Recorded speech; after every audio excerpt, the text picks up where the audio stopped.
El tratamiento tópico, ya sea una sustancia preparada o una sustancia terminada, que es lo que ustedes conocen como productos farmacológicos, van a tener siempre dos, digamos así, dos elementos muy importantes. Uno viene a ser la sustancia activa y otro viene a ser el vehículo. La sustancia activa viene a ser el producto en sí farmacológico, el cual va a tener la acción sobre esa determinada patología que ustedes quieren tratar y está presentándonos la queja. Entonces puede ser de diferentes tipos sustancia activa, es la que va a ayudarnos a mejorar el cuadro. Y el vehículo base o excipiente viene a ser el elemento en el cual va esta sustancia activa. Toda sustancia activa tiene un vehículo en el cual se va a desarrollar mejor, porque va a mejorar la absorción, va a ser mucho más efectivo, va a tener un tiempo de duración mucho más largo. Entonces va a escoger un vehículo apropiado para esa sustancia activa. Entonces, ¿qué ingredientes activos existen dentro de la terapia tópica? Hay una gran cantidad de sustancias activas, ustedes van a ver dentro de toda la farmacología que se utiliza, y vamos a tener desde los más comunes y los más conocidos, que son los antibióticos. Todos estos antibióticos de diferentes tipos, ustedes conocen: gentamicina, cloranfenicol, eritromicina. Todos estos productos pueden ir como un elemento de tratamiento tópico. Entonces, hay una gran cantidad de sustancias antibióticas que lo podemos usar. Los queracolíticos son sustancias que van a condicionar un efecto de descamación, de exfoliación en la piel del paciente. Y hay muchos. Dentro de ellos los más representantes son el ácido salicílico, la resorcina, el ácido retinoico. Son sustancias que ustedes al aplicarlo van a hacer que la piel se descame, produzca una reacción de exfoliación. Pues ustedes habrán visto, en algunos de ustedes se han expuesto a sustancias exfoliativas. Dicen: pues me voy a la peluquería o al salón y me van a hacer una exfoliación. ¿Qué van a usar? Probablemente alguna de esas sustancias. Entonces van a aplicar, bueno, dentro de las posibilidades que conoce la persona, y van a producirle una exfoliación, es decir, una descamación. ¿Eso por qué? Porque este producto queratolítico tiene esa actividad. Los antipruriginosos son sustancias que me van a disminuir la picazón, el prurito. El prurito es un cuadro, digamos así, un síntoma que es muy importante dentro de la práctica dermatológica. Me va a producir muchas molestias en algunos casos, y entonces yo tengo que saber utilizar sustancias que me van a disminuir esta picazón. Dentro de los antipruriginosos más comunes está el fenol, la calamina, el mentol. Entonces son sustancias que de alguna forma, al aplicarse a la piel, me van a disminuir la actividad pruriginosa. Los reductores vienen a ser sustancias que me van a disminuir, digamos así, la hiperkeratosis o el engrosamiento de la piel en algunos casos. Supongamos la psoriasis, ustedes habrán escuchado, algunos habrán visto, son cuadros clínicos en el cual hay formación de placas gruesas, placas hiperqueratósicas. Y entonces a veces estas hiperqueratosis no se pueden detener o no se pueden, digamos así, descamar adecuadamente. Y entonces tendremos que usar sustancias que van a actuar con un efecto de reducción de este tipo de engrosamiento de la piel. Entonces el alquitrán de hulla es una sustancia muy buena para esto. La quisarobina es otra buena también. Y entonces el óxido amarillo también es muy buen reductor. Entonces son sustancias que se pueden usar para tratar de reducir estas patologías. En algunos libros antiguamente eran elementos de, digamos así, de uso exclusivo, pero después llegó una etapa en la cual vino el estudio, el descubrimiento que en algunos casos los alquitranes de hulla podían producir, digamos así, problemas de tipo cancerígenos. Entonces llegó una época en que el alquitrán de hulla se suspendió y se limitó y se desapareció de la práctica médica, prácticamente dermatológica. Pero después ha vuelto, porque en realidad parece ser que después se han dado cuenta que no era tan así como en un momento lo determinaron.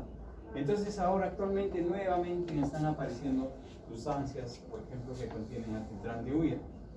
Entonces ustedes de repente les dio, porque en algún momento de repente algunos de ustedes revisan una bibliografía, van a encontrar que son sustancias cancerígenas, algo por el estilo, ¿sí? Y hubo una época en que tenían ese tilde, pero después ha ido cambiando y ahora nuevamente están apareciendo productos con antitrandeuria.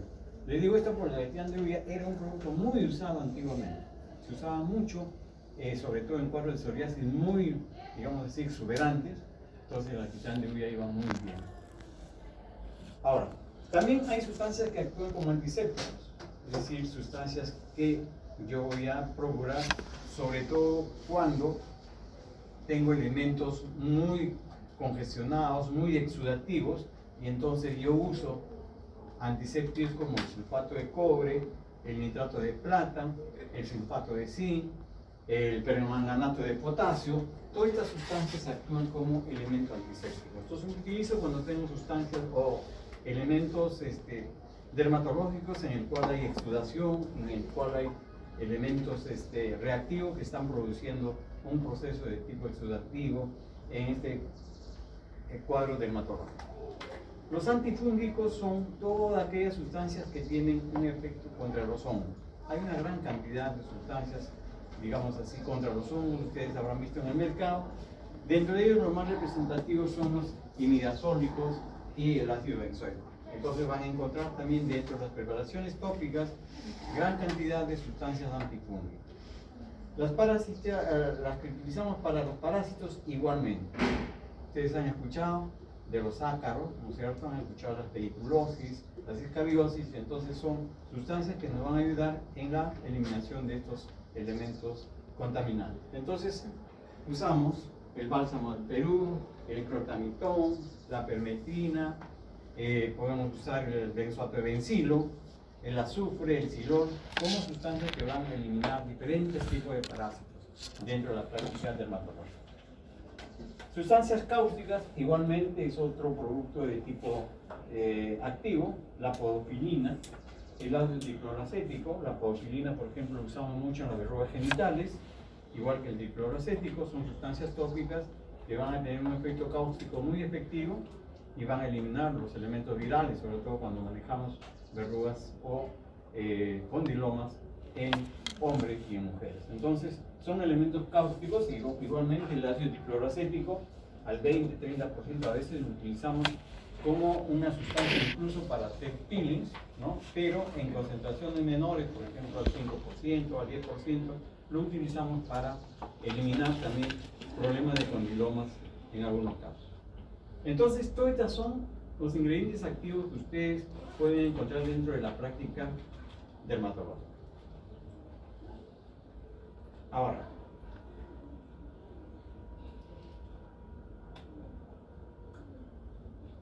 entonces, les vuelvo a recordar, hemos visto esta parte. Ahora, entremos a los vehículos. Ya les digo, el vehículo es la base o es el recipiente en el cual va el producto activo.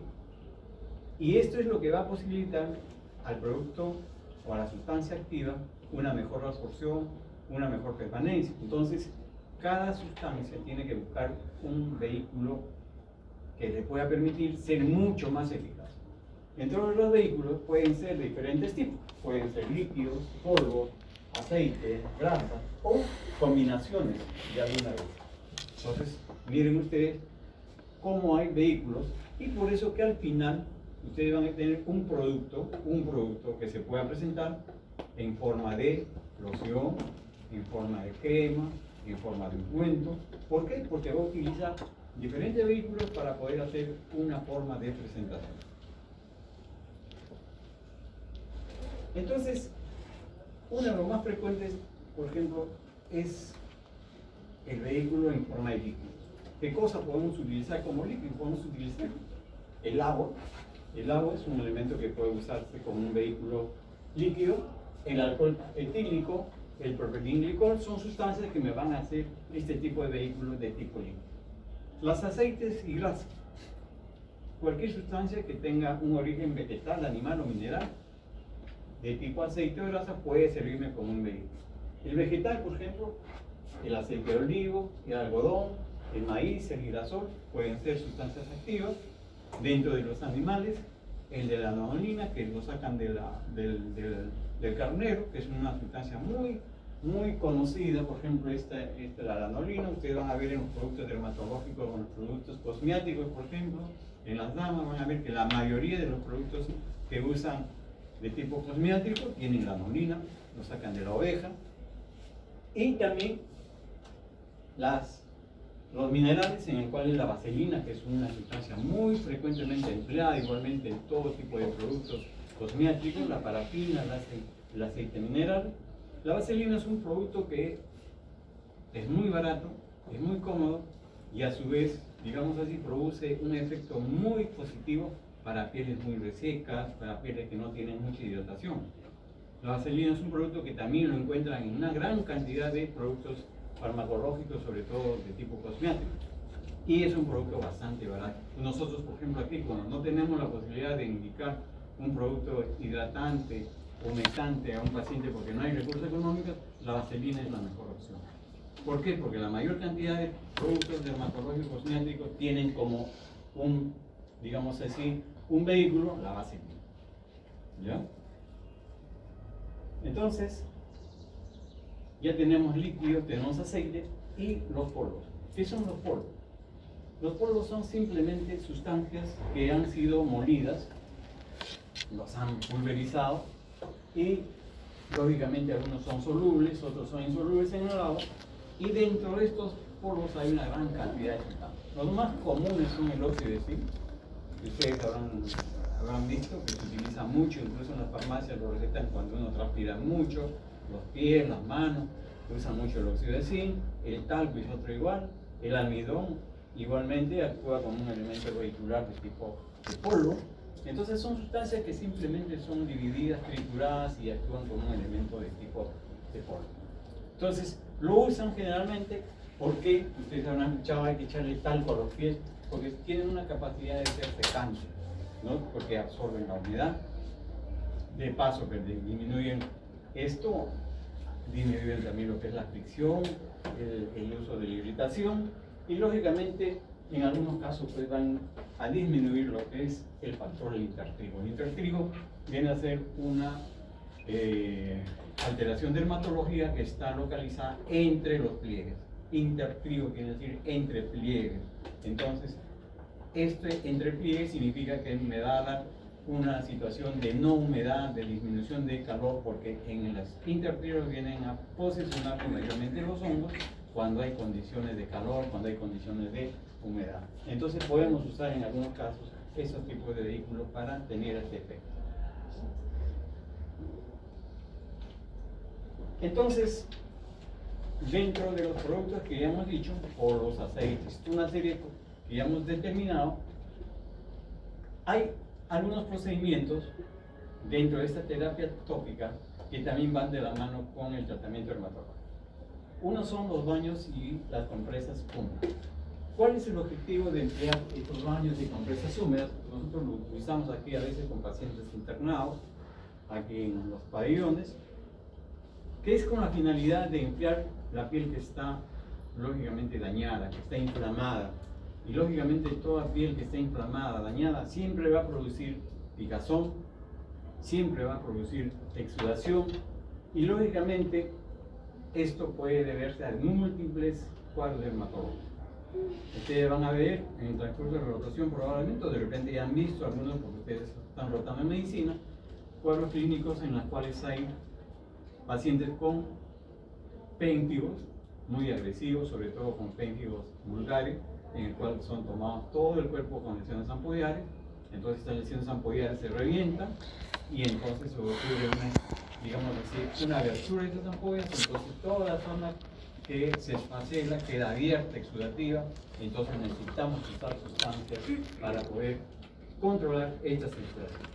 Entonces, otro tipo de pacientes con psoriasis muy exuberante, donde toman gran cantidad del cuerpo, un 70-80% de superficie corporal tomada por una psoriasis, pacientes que están con una piel muy enrojecida, muy inflamada, entonces también podemos usar este tipo de baños y compresas húmedas. Es decir, tenemos que darle una situación de tratamiento para disminuir, atenuar estos cuadros clínicos, sobre todo galopantes, como son los cuadros de péntigos, los cuadros de eritrodermia que ustedes van a hacer. Entonces usamos muchas veces este tipo de tratamiento.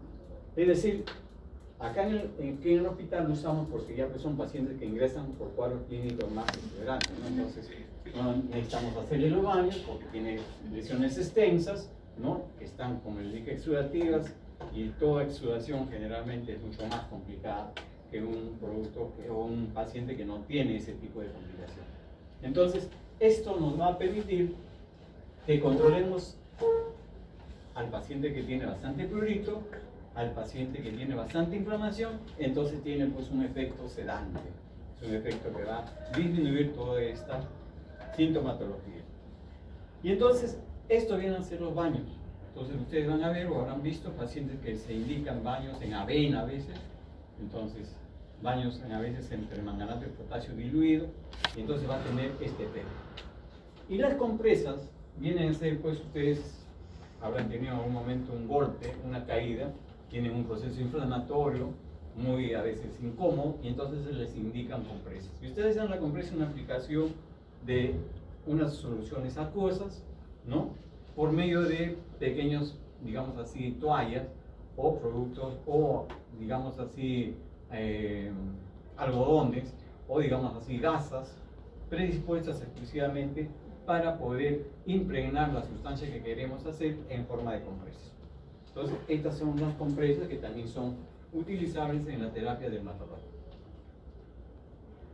Entonces, estos baños y estas compresas húmedas también tienen que tener un tiempo de aplicación. No podemos aplicarle permanentemente ni hacerle digamos así, un baño bastante alargado, ¿no? Entonces, generalmente son procesos que tienen un tiempo de 10, 20 a 30 minutos, ¿no?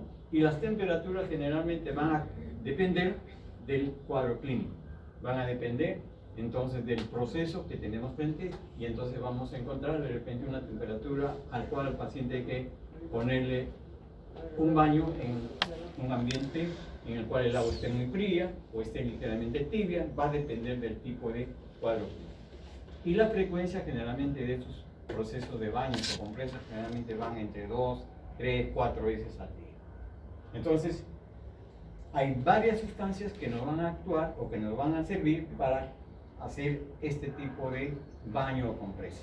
Dentro de ello tenemos el cloruro de sodio, sobre todo cuando tenemos pacientes con ictiosis. Y ictiosis es un cuadro clínico que cursa con resequedad generalizada, en el cual la piel está muy reseca, la piel está como si tuviera una forma de, digamos así, de mosaico. Como ustedes ven acá, el piso es muy parecido, las láminas de la piel se forman así, y entonces es una piel que pica mucho, que molesta mucho porque es una resequedad bastante marcada. Entonces podemos usar el cloruro de sodio como un elemento en estos cuadros dermatológicos, ¿no? Podemos usar el almidón, la harina de soya, como les dije, la avena, que van a tener un efecto emoliente. El efecto emoliente significa un efecto de humedad, un efecto de darle digamos así, a una piel reseca, un poco más de flexura.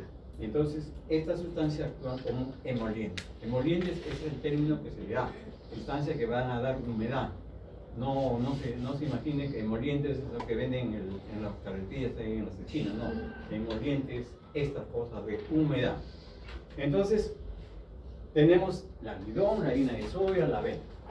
En cambio, cuando tenemos procesos infecciosos, supongamos tenemos un pénfigo, el cual está infectado, porque es un pénfigo vulgar, entonces tendremos que usar sustancias que van a actuar como elementos de acción contra estos procesos infecciosos. Entonces usamos sulfato de cobre, podemos usar sulfato de zinc, podemos usar permanganato de potasio y nitrato de plata al 2 o 3% cuando se trata de procesos infecciosos.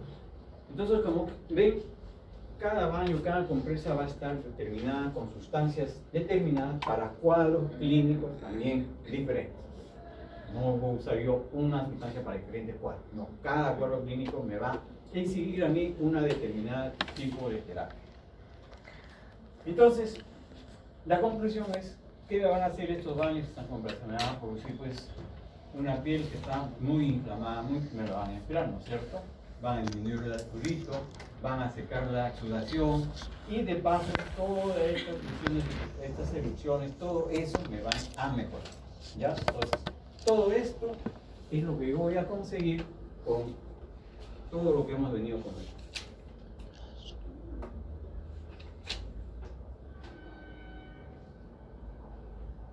Ahora, ¿qué cosa es la tintura? Las tinturas también son otros elementos que nosotros podemos usar para ayudarnos en la terapia dermatológica. Las tinturas generalmente tienen una función, es secar la lesión. Es decir, yo hago un procedimiento de repente y ese procedimiento he dejado muy grande la lesión, entonces yo tengo la posibilidad que me pueda infectarse, que pueda exudar, y entonces yo trato de secar esa sustancia o esa lesión que yo he condicionado con, digamos así, un efecto terapéutico, un procedimiento, de repente una fisioterapia, de repente una cauterización. Entonces yo trato de secar que no se produzca una exudación. Entonces usaría tinturas. Las tinturas generalmente son sustancias que tienen un extracto alcohólico y pueden ser de diversos tipos. ¿Ya? Hay varios tipos de tinturas. Ustedes habrán visto en un coche de curación, hay yodo, ¿no es cierto? Al 1%, puede haber violeta de enciano, puede haber solución de polietilena al 20%. Todas estas sustancias son tinturas, cuya finalidad es secar una pequeña lesión que ustedes pueden tener, y entonces ustedes habrán visto, en algunos casos habrán de repente visto que, por ejemplo, los niños pequeñitos a veces tienen problemas en la cavidad oral y los pintan de violeta esencial, no les echan violeta esencial. ¿Por qué? Porque muchos de estos niños a veces tienen problemas de herpes es una primoinfección, y entonces toda la boquita a veces por dentro se empieza a formar vesículas y entonces le echan esta sustancia de violeta esencial para disminuir ese tipo de lesión. Entonces, ¿qué están queriendo hacer? Están tratando de secar esas lesiones que están exudativas, que están dentro de la cavidad. Entonces, son sustancias que se van a emplear como elementos secantes, como elementos que van a tratar de disminuir una área que podría condicionar una infección por exudación o por aumento de, digamos así, de elementos contaminantes. Muy bien. Ahora, esas son las pinturas. Ahora hay lociones y hay emulsiones. ¿Qué son las lociones? Ustedes habrán escuchado que algunos recetan lociones, otros recetan crema, otros recetan ungüento. Las lociones son sustancias que van a estar condicionadas por la mezcla de polvo en agua. Y hemos dicho que el agua es un vehículo, el alcohol también es otro vehículo, también podemos mezclarlo con alcohol, ¿no es cierto? Y entonces podemos mezclar polvo con alcohol, con agua. Esto es lo que al final me da a dar como producto una loción. Esa es la loción. Pero si a esta loción le agrego aceite, entonces ya se convierte en una emulsión. La emulsión es una sustancia un poco más estable que una loción. Esa es la diferencia. ¿Por qué? Porque contiene un poco de aceite. Entonces yo digo, ¿cuál es la diferencia entre una loción y una emulsión? Ustedes sabrán. La emulsión simplemente tiene un agregado, ya sea de agua o alcohol, le hacen un agregado de aceite. Entonces a ese agregado de aceite ya se convierte en una emulsión. ¿Dónde lo utilizo? Cuando yo tengo cuadros dermatológicos de tipo agudo o también cuadros dermatológicos de tipo subagudo, ¿no? Yo tengo un eczema, por ejemplo, de repente me pica bastante y me empiezo a rascar porque me pica mucho y entonces empiezo a tener cierta irritación, cierto tipo de exudación, entonces agarro y puedo usar este tipo de emulsiones o puedo utilizar también las lociones. Ahora, las lociones es líquido, ¿no es cierto? Entonces ustedes también tienen que tener en cuenta que estas sustancias se utilizan bien dependiendo del lugar a donde esté localizado el cuadro dermatológico que ustedes tienen al frente. Las lociones se difunden mejor, se aplican mejor en aquellos lugares donde hay, por ejemplo, pilosidad.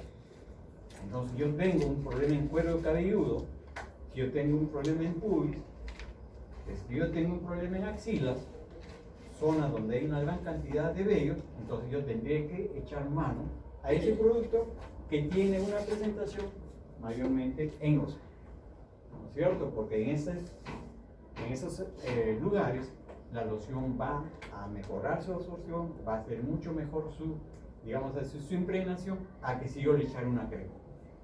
Si yo le echo una crema, la cosa es mucho más, digamos así, más dificultosa para su absorción, es mucho más incómoda incluso para el paciente. Entonces, por eso es que yo tengo que saber que las lociones, las cremas, los ungüentos también tienen su momento de aplicación y en el lugar mucho más propicio que ustedes están tratando.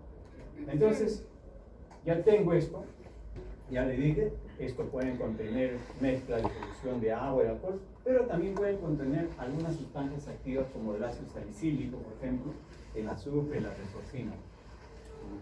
Por ejemplo, si yo tengo un paciente con una escabiosis, una carosis, y tengo, por ejemplo, digamos así, una población que sea contaminada, supongamos un orfelinato, o un asilo donde hay una gran cantidad de gente, entonces yo puedo preparar fórmulas en las cuales, por ejemplo, puedo yo hacer esta preparación con agua y le puedo agregar, pues, digamos así, azufre. Entonces yo tendré una sustancia azufrada que me puede servir como un elemento destructor de escabiosis en toda esa comunidad o en todo ese grupo extenso. Entonces yo puedo usar estas cosas, puedo utilizar estos elementos para poder combinarlo y también producir sustancias que me van a servir para diferentes cuadros dermatológicos. ¿Ya? Entonces, le podemos asociar también estas sustancias activas. En cambio, las cremas, a diferencia ya de la loción que era aceite o el polvo con agua, emulsión más aceite, en cambio, las cremas son mezclas de aceite, ¿ya?, en agua, y que estas sustancias cremosas van a tener sustancias que van a conservar la estabilidad a base de elementos que actúan como emulsión. Entonces, cuando yo hago ya una mezcla cuando ya utilizo una crema, ya no estoy utilizando el polvo en agua, estoy utilizando el aceite en agua y de aceite en agua, que es lo mismo, ¿ya? Pero que contiene sustancias emulsificadoras para conservar la estabilidad. Porque ustedes saben, se echan una crema y no desaparece tan rápidamente, ¿no? Se estabiliza y poco a poco se va perdiendo, a diferencia de una loción que ustedes le echan y se pierde. En cambio, esto tienen sustancias emulsificantes que conservan esa estabilidad. Entonces, cuando uno ya se aplica en la piel, estas sustancias se desvanecen. Se van desvaneciendo estas sustancias y va quedando el producto dentro o entra a la piel y es el que va haciendo el efecto, digamos así, de solución de sus cuadros. Entonces, ¿qué cosa es lo que van a producir? Esto, la evaporación del agua, que les dije, y esta agua es lo que me produce, me va a disminuir la irritación, el ardor, es decir, tiene una acción calmante, una acción refrescante, y el aceite es el que va a persistir como si fuera una cubierta protectora. Por eso que la crema es una sustancia que va a aplicarse y va a estabilizarse un poco más en el lugar donde ustedes la aplican.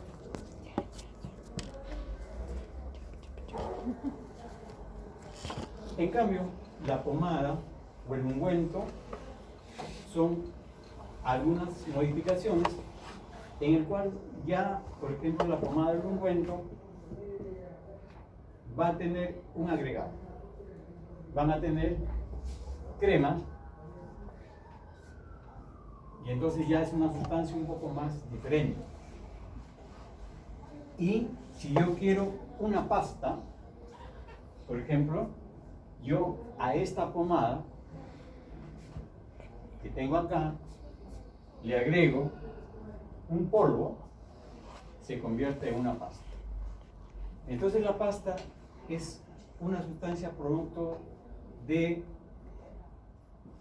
una una pomada al cual le han agregado un poco de polvo. Entonces, el polvo en una pomada le va a hacer una sustancia un poco más, digamos así, más compacta y que se llama pasta. Esta pasta tiene un efecto de mucho más esterilización, dura mucho más tiempo su aplicación, tiene como si tuviera un efecto así de congelamiento progresivo, dura mucho más tiempo y por eso el más representante es la pasta del azar. La pasta del azar es una sustancia que se utiliza mucho, por ejemplo, en pacientes que tienen úlceras crónicas de miembros inferiores, aquellas úlceras, por ejemplo, de tipo varicosa, tienen unas lesiones ulcerativas muy grandes de mucho tiempo y entonces se usa esta pasta al azar para poder solucionar ese tipo de problemas. Entonces uno coloca dentro de la lesión ulcerativa esta pasta al azar y poco a poco va haciendo su efecto descongestionante y regenerador de estas zonas ulcerativas. Entonces tiene pues un efecto secante, aparte que es lubricante, protege, refresca, es decir, tiene un efecto más, digamos así, amplio esta pasta de azar. Entonces, ¿qué es lo que tendrían que tener en cuenta? Lo que les decía en antes. Si ustedes tienen un sitio donde hay vellos, el más apropiado es el uso de la loción.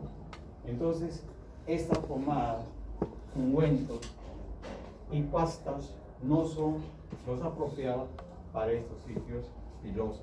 Si yo tengo un cuero cabelludo en el cual tengo una infección de los folículos, que tengo una foliculitis, entonces no voy a emplear sustancias en base a ungüentos y pastas. Tendré que indicar al paciente que use el producto en forma de lociones, ¿no es cierto? O soluciones. Entonces, esto es la indicación.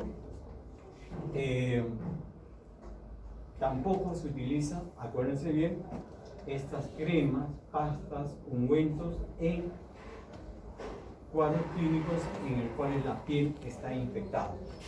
Toda piel infectada, toda piel exudativa, nunca, acuérdense bien, nunca le pueden poner crema, nunca le pueden poner pomada, nunca le pueden poner ungüento.